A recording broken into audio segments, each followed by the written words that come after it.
Welcome back to hour two of today's Nothing Personal, and I couldn't be happier. It's Tuesday. That means we've got a guest, and we've got Bobby Valentine for you. He agreed to join us. Now, this is no easy get. Speaking to Bobby Valentine about baseball as we're approaching the draft, approaching the deadline, perfect person to get his expertise. Bobby, thank you for joining us today.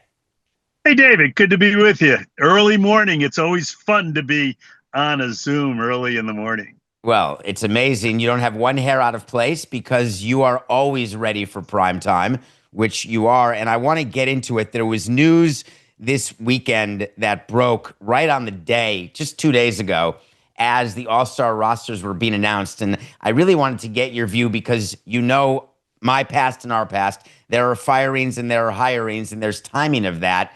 Did you find what the Nationals did with Mike Rizzo and with Davey Martinez? Did you find the timing strange, suspect, or did you agree with the decision? Wow. Well, before the draft is always a little weird that personnel is being shifted around. There must have been something that was urgent, something said, done, felt that they needed a change immediately. So, they know more than we know, David, that's for sure. But two good baseball men are out there being free agents right now, and the Nationals will be on their own for a while. How long would you expect winning a World Series? What kind of runway does that, as a former manager, and you've been around baseball basically your whole life, every side of the field, done every job, what kind of runway does winning a World Series generally get you in your mind? Well, I think it's a counterfeit runway, actually. If you like the guy, you believe in the guy, you think the guy understands what you're doing, understands your team, understands your business. I don't know if winning or losing a World Series necessarily gives them a runway. I think it's a day-by-day situation, and that thing was evaluated by the ownership and evaluated as something that needed to be changed. How involved were you? We're coming up upon the draft. How involved as manager were you in the draft room? Generally, I was telling our audience that it's the scouting director and the VP of scouting works with the GM and is in touch with the president and the owner, but it really is time for the scouts to shine. How involved were you as manager, not knowing whether you'd even see the guys who were being drafted? Well, in 1986, when I started, I was very involved because we had a small organization out in Texas with the Texas Rangers, where we were trying to build a major league organization. And that evolved to being less involved, to being not involved at all. And sometimes I was surprised, and sometimes I was in the know. But the manager, the guy in the costume that's working during the summer on a day-to-day basis, doesn't need to be distracted by making decisions that he's really not fully informed to make. Because now with analytics and with the way draft rooms are, I was thinking that the Nationals draft room, they've got the number one pick. They don't need to worry about what other teams are doing. They control their own destiny at 1-1. And so this pick I don't believe will be done by anyone other than Mike Rizzo, because it'd be hard to imagine that the work is yet to be done. I believe that the work's already been done. Yeah, I think the number one has been selected, has been talked to. They know what it's going to cost, and they're ready to make that pick. And, Mike Rizzo will watch it and understand that these are still some of the fruits of his tree, that he put together the organization that is making this pick. So he'll be watching it very closely. I've never been great at timing, Bobby, but I did find it strange that he got fired the day that two of his traded players for Juan Soto got named to the All-Star team. That was some bit of irony. Yeah, did Juan Soto get named? No, Juan Soto did not, but I think he'll be an injury replacement. And that's one thing I was going to ask you about, is looking at the players. Some people were debating Clayton Kershaw, though he's a legend. I don't think there's anything to debate. But one of the snubs was Juan Soto, who was Player of the Month in June. And if you're the Mets, he's got a small bonus, I'm sure, for being elected or selected to an All-Star game, but nothing compared to the money he makes annually. But clearly, the Mets would want him as an all-star because it's good for them, good for the game. I expect that he'll be an injury replacement here shortly. Yeah, I expect that also. And that was a major snub. I mean, he's one of the best players in the game. He needs to be there. After all, this is an exhibition again. This isn't a pay for play or play for anything other than showing the best that you have. And he's one of the best for sure. So if you had to change the rule, would you make it so it's not based on season performance, it's based on career performance? For the exhibition, absolutely. And then for the bonus, it could be the guy who wins the award at the end of the year of being the best player at his position, and then he should be able to get a nice monetary award. But for the exhibition, for the number of fans, for the eyeballs that you're looking for, I think the most popular, the best, need to be there. So one way to handle that, the commissioner gets to make a bunch of picks to the team, but they've got to name one player for every team. There must be a representative for every team. I guess what you'd be suggesting is to get rid of that and replace it where you had a bunch of players put on the team where you could argue likely didn't deserve to be, but their team had to have one. You'd say eschew that and go with some, like Mookie Betts would be an example of someone that you would say, hey, he's got to be there. And Rafael Devers, they've got to be there. Yeah, I would think so, because that's the people who are collecting baseball cards, buying tickets to games, turning on the games on TV. These are the ones that they're already invested in, and they want to see a little ROI on their investment. And that ROI is getting them in that midseason classic. I think, David, one of the most miserable times of my life is when I managed the All-Star game in 2001. I was miserable for 2 weeks. I used every analytic that I could find only to select the team. I wanted to have the guys who were playing the best at their position, regardless of my opinion and my selections of my players. So Joe Torre, who was managing the American League, took all of his players so that they would all kiss his butt during the season, obviously. And I wanted to be, my first time doing the manager of an all-star game, I wanted to be the fair and square guy. So I had a lot of my players pissed off at me.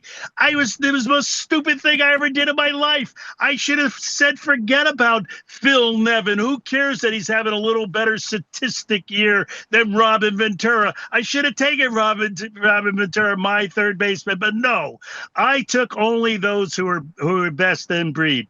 And as you might remember, one of the players from the Marlins was the biggest thorn in my side. Cliff Floyd was right on the fringe. He could have made it. He could have not made it. I decided on the statistical evaluation, nothing else. And I liked Cliff Floyd when he was a minor leaguer, and I was scouting for the Cincinnati Reds. But I liked him his whole career. He just didn't cut the mustard. As it turned out, his agents were jerks. They made a big thing about it in New York. They had friends who wrote about it. I became the villain. It was some personal vendetta against Cliff Floyd, who I had no personal vendetta or any reason to have against. And someone got hurt in the day before the game. He was selected onto the team. He was that next guy to come. So he made the All-Star team. You probably had to pay him his bonus. And yet I had to take the grief for 5 days of being the bad guy. And I thought that was some of the most miserable times of my life. And one other thing about the All-Star game, when we played it, it was played for nothing. It was one of those exhibition games in 2001. But Barry Bonds was on the team, and I got Barry as obviously my third place hitter and all that stuff. And I went to Barry and said, hey, Barry, you've won everything that there is to win except the MVP at All-Star game, and I want this to be the time for you to have that trophy. So let's get the whole 4 at-bats. I'll schedule it so you're the only one left standing. You'll start and you'll finish. If you have 4 at-bats, you're going to win this thing because you'll get at least 2 hits and one of them will go over the fence. Hey, Skip, that's a great idea. I really appreciate it. That's neat. And then I said to Kurt Schilling, hey, listen, you and Randy Johnson are a flip of the coin for the starting pitcher. And I went to your manager and I asked him, in Arizona, they were both pitching in Arizona. Who do you think should start? Now we're playing in Seattle. My idea is to start Randy. The manager's idea was to start Kurt. So I announced Kurt as the start as opening day pitcher. And after the luncheon in Seattle, when the starting lineup and Kurt was announced, and he gave this great speech about how overwhelmed he was, the luncheon was over. I got on the elevator, and behind me on the elevator was the big unit at 6 feet 100, and I'm at 4 feet something. He leans over and whispers in my ear, "Hey, if that dude can't go, don't come knocking on my door." And I had no idea what he was talking about until the next morning when Charlie Huff, my pitching coach, who was the all-star pitcher coach, called me and said, "Hey, Skippy, I'm out here on the field playing catch with our starting pitcher, and he says he can't go." So Kurt Schilling goes out the day of the All-Star game, plays catch with Charlie Huff, says he can't go, and I have to knock on the door of the big unit. And I have to say, hey, I was only kidding at the luncheon. You're going to be the starting pitcher. And he said, "Really? I'll give you 2 innings, not 3," or something like that. But it was the most miserable time of my life, and I don't wish it upon anyone.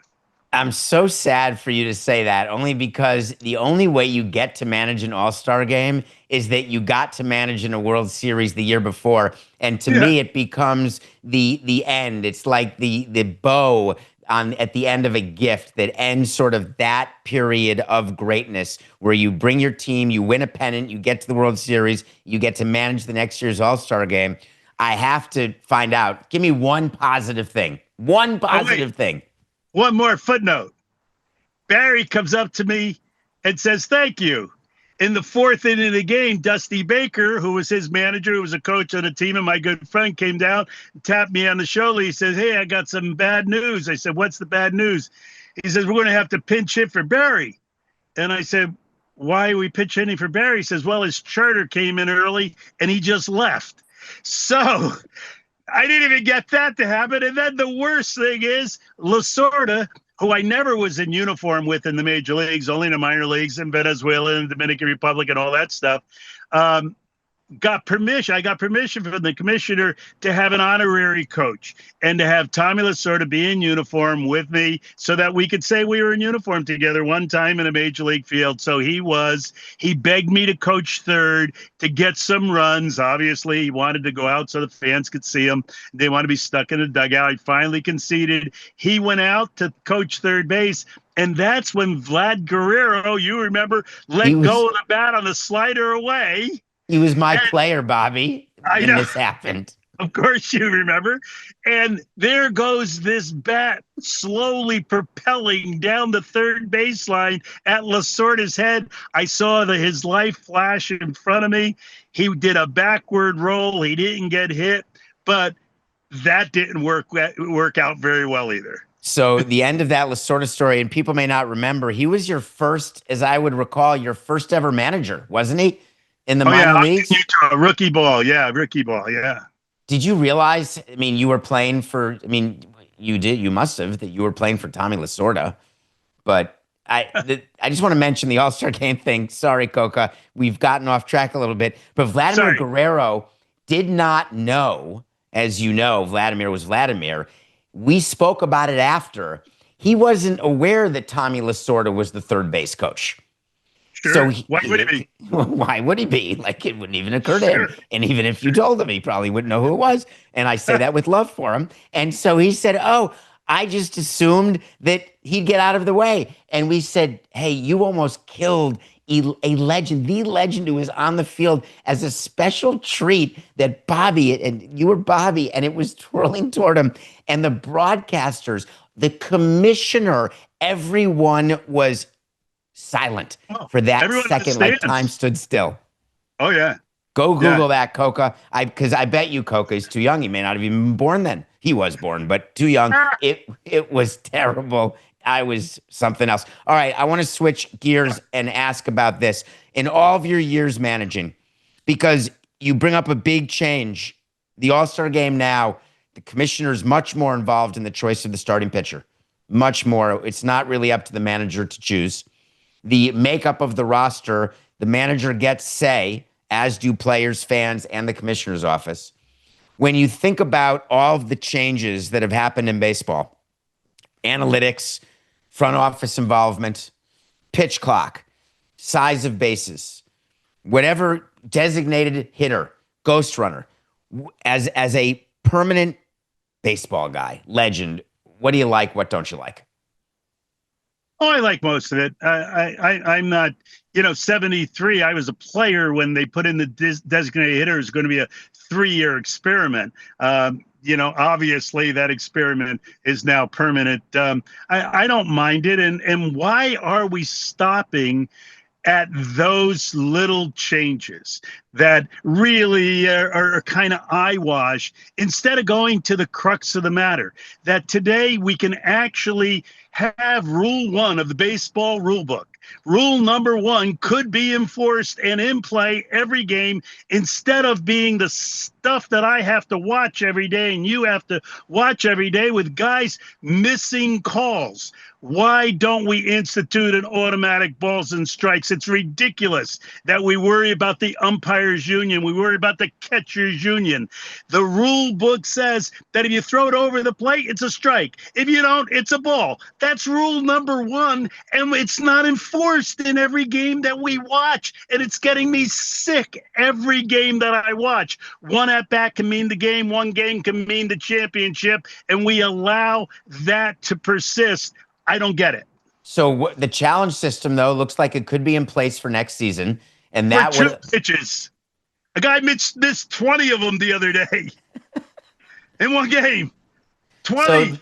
So I'll just give you the other side, which is that, yes, the umpires union is absolutely okay with the challenge system, but the players actually have an issue. Yeah. They want to make sure there's the human element, because what they've noticed is that the human element is disappearing from the game, and it enables. No, David. Stop. Tell me, Bobby. The players want their catchers to get paid more for cheating.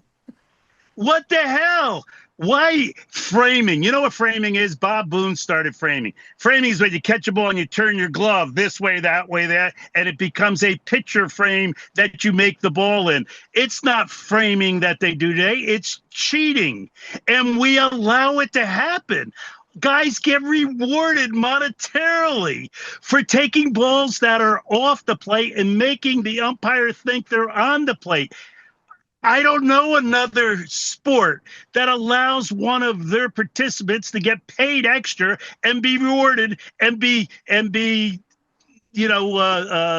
captain of the team because they cheat the best. So there's no premium in your mind to a good defensive catcher, a good let me say that better in manager parlance, a good receiver.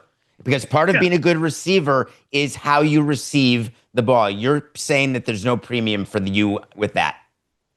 Oh, yeah, you should be able to catch it and block it and take it out of your glove efficiently and throw it to the base that you're trying to throw it at. That's what a catcher does. Yes, for 70 years, when the glove was just this little mitt that the catcher caught in, they couldn't catch it and move it. They were doing everything they could to receive it. Johnny Bench didn't get credit for catching the ball and moving it. Mike Piazza didn't get credit for catching the ball and moving it. And they're in the Hall of Fame. There should be no reward for cheating. And that's all it is. It's just cheating. Is Mike Piazza the best catcher you ever had? Well, Mike Piazza had great hands, but he was a big guy, 6'3", and to get that body moving properly, get the ball out and throw it properly was a bit more challenging for him than for others. Maybe Pudge Rodriguez might have been the best catcher I ever had. I don't know it. I know for sure it wasn't Gino Petralli, but I also had Jim Sumberg, who was a pretty darn good all-star catcher and receiver. And those guys, they didn't get rewarded for cheating. They got rewarded for blocking the ball in the dirt. They got rewarded for saving runs that when a man was on third, for throwing runners out when they were trying to steal. And that. But Bobby, what rule are they breaking? You say they're cheating, so I'm just curious in your head. I want to dig a little deeper. What rule is it when we're teaching our catchers that if we can get one extra call per game because you fool an umpire by doing what we now call framing, which agreed is different. Why is that cheating versus steroids? That's cheating to me. I don't see why No, framing would no, be in that and category. it's more paramount or more uh, um, like the first base pickoff move by a pitcher. That if a left-hander can step over the line, which is illegal, and pick the guy off, that's okay.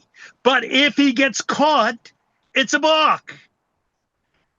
So it's not okay to play the game cheating. You could try to cheat, but if you get caught, it's not okay. In this situation, you could cheat and it's okay. I don't get it. I don't get it.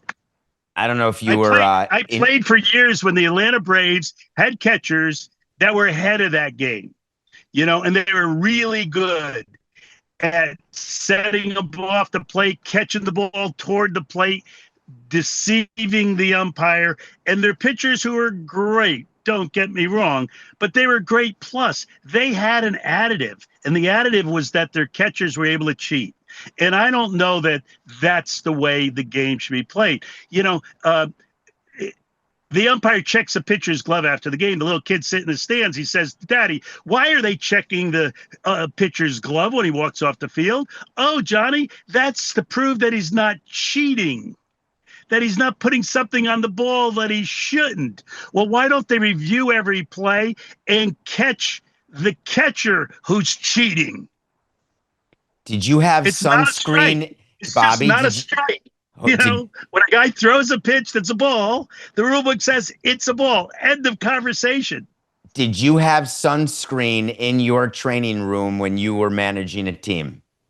Oh, I don't really remember that much of using sunscreen. Early on, there was a lot of sandpaper going around, where I had a guy who ate the sandpaper when the umpire came out, and it stuck in his intestine, and he had to operate and get it out of his intestine.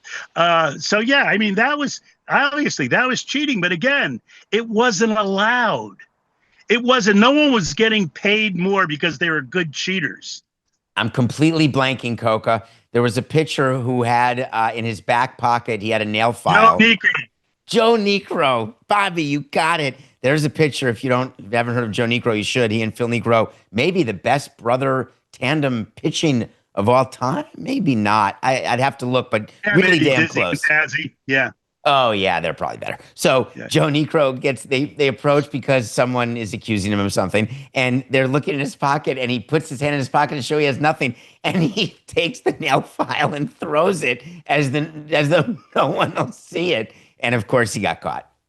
I think he went into his pocket to grab the nail file and pull his pocket out to show there was nothing in it. And as he's pulling the pocket and inside outing the pocket, the nail file.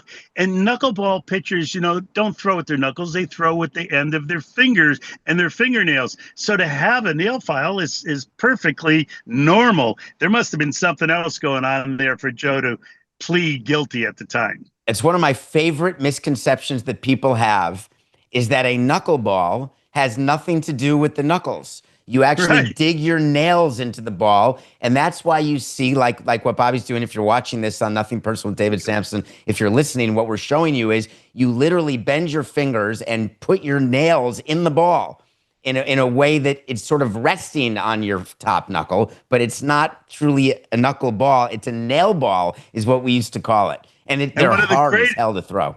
And one of the greatest ever was in a Miami uniform and was in a Ogden, Utah uniform, a Spokane Indian uniform, a Dodger uniform, and a Texas Rangers uniform, and a New York Met uniform, all with me. And that was Charlie Huff, who had 216 wins, 216 losses, 400 plus starts, 400 plus relief appearances over 26 years. Think about that career for a knuckleballer. The first ever battery in the history of the Florida Marlins was Charlie Huff to Benito Santiago.